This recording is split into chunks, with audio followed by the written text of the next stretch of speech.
let's consider the pressure trends in a straight pipe. We can begin by determining the energy changes along the length of the pipe. Since fluid flow through the pipe is a steady state, non-reactive process, we know that the energy must be conserved. In other words, the total change in energy from the beginning to the end of the pipe should be zero. Next, we can think about the different forms of energy in the pipe with no reaction.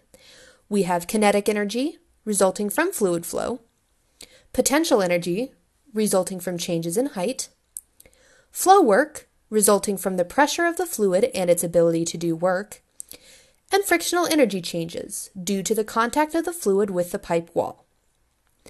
Let's write an energy balance for a segment of a straight pipe. We know that the total energy change, delta E, must be equal to zero. We can also say that delta E is equal to the sum of all the individual energy changes in the pipe. Since we have a level pipe, we have no height change and the change in potential energy is zero. Since our pipe has a constant diameter and mass must be conserved, we have no velocity change and the change in kinetic energy must be zero. Therefore, we know that the change in flow work along the pipe length must be equal in magnitude to the energy change due to friction.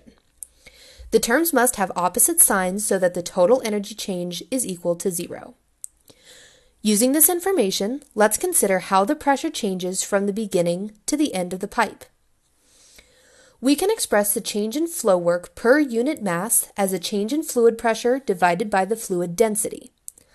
Therefore, we can write the following equation.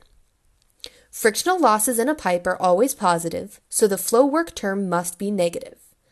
This means that the final pressure must be less than the initial pressure, meaning that the pressure of the fluid decreases as it moves through the pipe. Here are some thought exercises for you to consider. Think about reasons why frictional energy losses in a pipe might be high. Is pressure drop linearly or non-linearly dependent on distance along the pipe? What other terms would we need to include in the energy balance if there was a reaction occurring in the pipe?